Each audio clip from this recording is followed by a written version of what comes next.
다 같이 사도신경으로 신앙 고백하도록 하겠습니다. 전능하사 천지를 만드신 하나님 아버지를 내가 믿사오며 그 외아들 우리 주 예수 그리스도를 믿사오니 이는 성령으로 잉태하사 동정녀 마리아에게 나시고 본디오 빌라도에게 고난을 받으사 십자가에 못 박혀 죽으시고 장사한 지 사흘 만에 죽은 자 가운데서 다시 살아나시며 하늘에 오르사 전능하신 하나님 우편에 앉아 계시다가 저리로서 산자와 죽은 자를 심판하러 오시리라. 성령을 믿사오며 거룩한 공예와 성도가 서로 교통하는 것과 죄를 사하여 주시는 것과 몸이 다시 사는 것과 영원히 사는 것을 믿사옵나이다. 아멘.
자기가 하늘에서 내려온 떡이라 하심으로 유대인들이 예수에 대하여 수군거려 이르되 이는 요셉의 아들 예수가 아니냐. 그 부모를 우리가 아는데 자기가 지금 어찌하여 하늘에서 내려왔다 하느냐. 예수께서 대답하여 이르시되 너희는 서로 수군거리지 말라. 나를 보내신 아버지께서 이끌지 아니하시면 아무도 내게 올 수 없으니 오는 그를 내가 마지막 날에 다시 살리리라. 선지자의 글에 그들이 다 하나님의 가르치심을 받으리라. 기록되었은즉 아버지께 듣고 배운 사람마다 내게로 오느니라. 이는 아버지를 본 자가 있다는 것이 아니니라. 오직 하나님에게서 온 자만 아버지를 보았느니라. 진실로 진실로 너희에게 이르노니 믿는 자는 영생을 가졌나니 내가 곧 생명의 떡이니라. 너희 조상들은 광야에서 만나를 먹었어도 죽었거니와 이는 하늘에서 내려오는 떡이니 사람으로 하여금 먹고 죽지 아니하게 하는 것이니라. 나는 하늘에서 내려온 살아있는 떡이니 사람이 이 떡을 먹으면 영생하리라. 내가 줄 떡은 곧 세상의 생명을 위한 내 살이니라 하시니라. 그러므로 유대인들이 서로 다투어 이르되 이 사람이 어찌 능히 자기 살을 우리에게 주어 먹게 하겠느냐. 예수께서 이르시되 내가 진실로 진실로 너희에게 이르노니 인자의 살을 먹지 아니하고 인자의 피를 마시지 아니하면 너희 속에 생명이 없느니라. 내 살을 먹고 내 피를 마시는 자는 영생을 가졌고 마지막 날에 내가 그를 다시 살리리니 내 살은 참된 양식이요 내 피는 참된 음료로다. 내 살을 먹고 내 피를 마시는 자는 내 안에 거하고 나도 그의 안에 거하나니 살아계신 아버지께서 나를 보내심에 내가 아버지로 말미암아 사는 것 같이 나를 먹는 그 사람도 나로 말미암아 살리라. 이것은 하늘에서 내려온 떡이니 조상들이 먹고도 죽은 그것과 같지 아니하여 이 떡을 먹는 자는 영원히 살리라. 이 말씀은 예수께서 가버나움 회당에서 가르치실 때에 하셨느니라. 오늘 본문에서는 당시의 지식인들로 불렸던 유대 지도자들에 대한 이야기가 나오게 됩니다. 예수님 당시에는 많은 유대인들, 특히 유대 지도자들이 예수 많이 적대했는데요. 그 이유를 보자면 기득권층이었던 그들의 영역을 예수님께서 침범하신 게 아마 계기가 되지 않았나 싶습니다. 유대 지도자들, 요한은 유대인들이라고 표현하며 유대 지도자들을 지목하고 있는데요. 그들은 당시에 많은 지식을 가졌던 사람들이고 많은 전통들을 지키는 사람들이었습니다. 신앙에 있어서 그들은 기득권층이었다는 거죠. 그들은 많은 경험과 또 많은 배움을 통하여서 삶을 다스리려고 노력했고 자타가 공인하는 참된 신앙인들의 모습을 보여주는 사람들이었습니다. 그런 그들에게 예수님께서 말씀하신 모든 것들이 때로는 이해되지 않고 받아들여지지 않는 모습을 보며 결국 그들은 예수님을 적대하는 지경에까지 이르게 되는데요. 그들은 항상 그들의 삶에서 신앙을 잘 지키고 있고 충분히 소화하고 있다는 자부심이 있었습니다. 그들은 자신이 유대인 지도자라는 것이 굉장한 자부심과 뿌듯함을 갖고 있었다는 거죠. 그들의 신앙에 자신이 있었다는 말입니다. 그들은 잘 살고 있었고 앞으로도 잘 살 것이고 하나님께서 지금까지 지켜주셨기 때문에 충분하게 지낼 수 있었다라고 말합니다. 그들은 신앙에 있어서는 1등이었고 앞서가는 사람들이었습니다. 그 어떤 사람도 그들을 흠내거나 그들에게 태클을 걸 수 없었다는 거죠. 근데 오늘 예수님 말씀을 들으면 그들이 이해 안 되는 부분들이 나오게 되고 또 그들의 생각 속에서 사고 속에서 어떻게 해결 안 되는 부분들을 보여주고 있습니다. 당시의 지식인들, 뛰어난 사람들, 다른 사람들보다 더 우월한 사람들이었던 이 유대 지도자들에게 예수님의 말씀은 불편하고 거북한 것이었습니다. 왜 그런가? 왜 예수님 말씀이 이 유대 지도자들에게 불편하고 어려울까 생각을 해보면 아마도 그들이 갖고 있던 생각과 사고에 묶여 있었기 때문이 아닌가 싶습니다.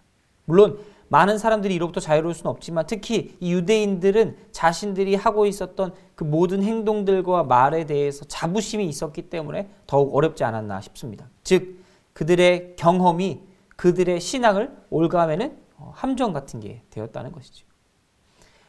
예수님께서는 당시에 목수의 아들로 요셉의 아들로 오랜 기간 동안 그 동네에서 그 지역에서 살았습니다. 모르는 사람이 있을 수 있어도 아는 사람은 예수님을 모르는 사람이 없을 정도로 아마 평범한 일상을 지내셨겠죠. 그런 와중에 예수님께서 하나님께서 뜻을 나타내신 그 뜻에 따라 부르심을 받고 본격적으로 사역을 사역하실 때 그런 예수님의 모습들에서 이들은 자신의 경험에 비춰봤을 때 이상하고 불편한 점을 찾았다는 것입니다. 예수님은 목수의 아들이었습니다. 그리고 예수님께서는 그 어떤 고등교육도 받지 않았습니다. 예수님께서 만약에 그 당시에 유명한 랍비의 밑에서 제자로서 훈련을 받고 공부하고 또 그런 것도 바탕으로 사람들과 친해지고 또 지식을 전했다면 사람들이 아마 훌륭한 랍비 밑에서 공부한 사람이 이런 얘기를 하는구나 라고 이야기했겠지만, 예수님께서 그 당시에는 아무런 가르침이나 이런 것들에 대한 내용이 없기 때문에 사람들은 저자가 과연 지금 무슨 소리를 하는가라고 판단했을 것이라는 겁니다.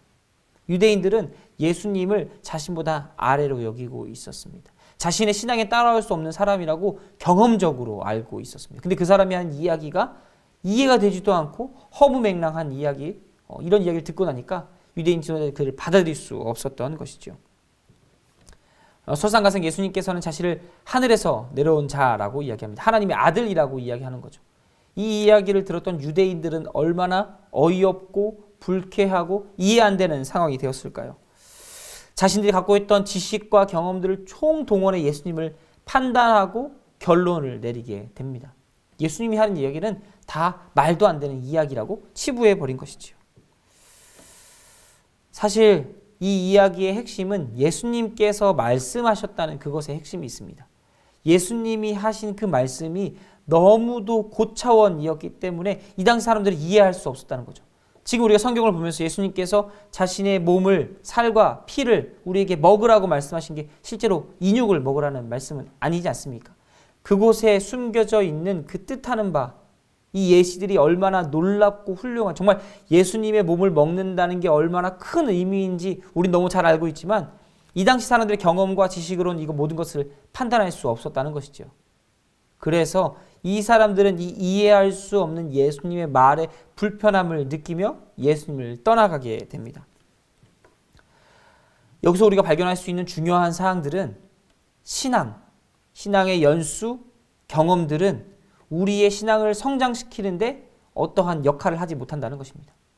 아니, 정확히 말하면 이 신앙이 그 사람의 이 신앙의 경험과 지식들이 그 사람의 신앙의 높이를 판단하지 못한다는 것이죠.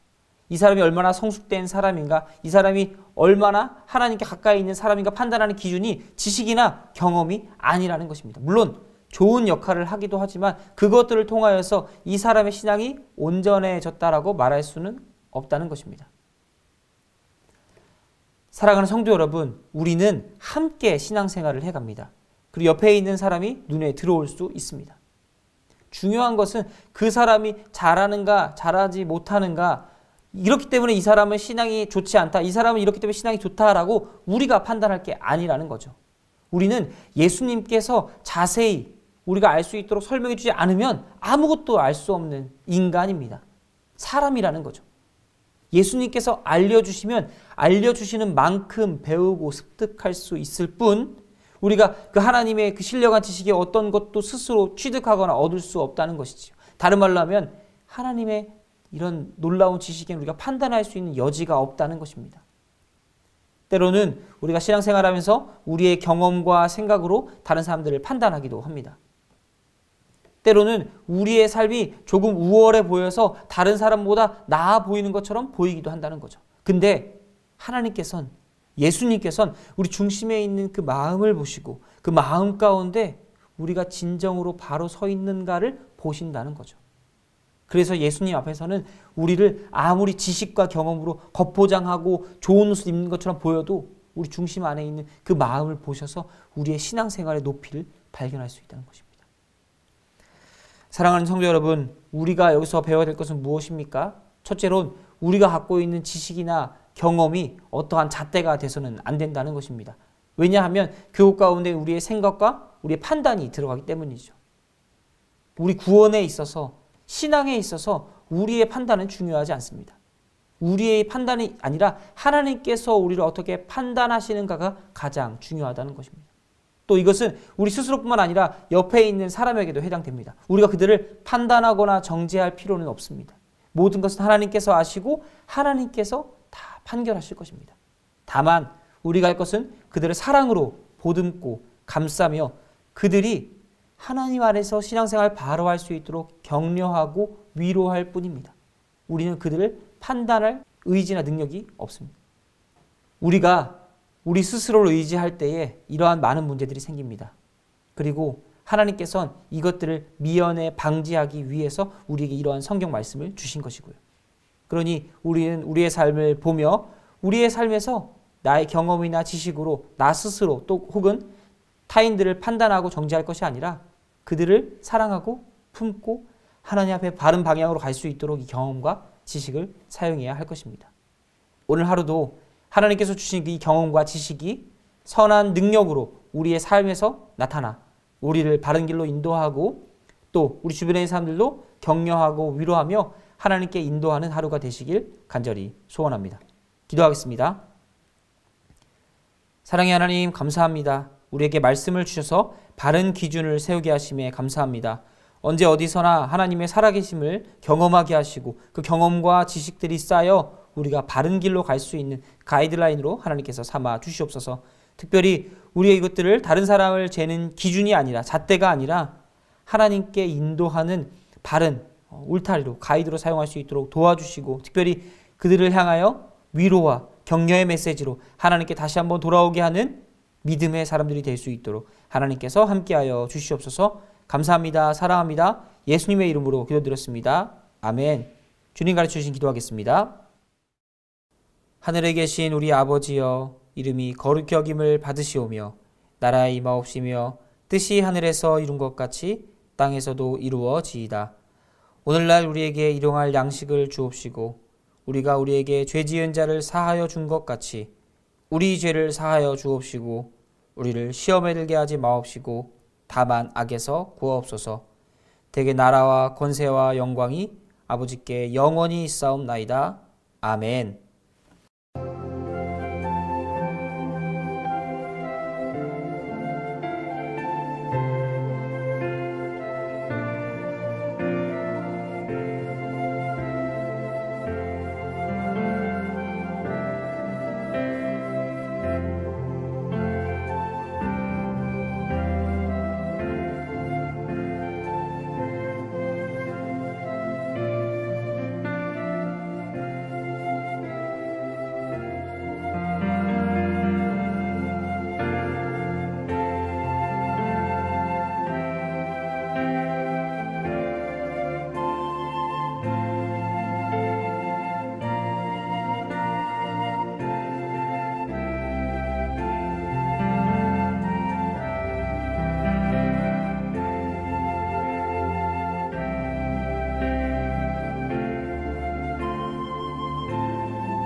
아멘.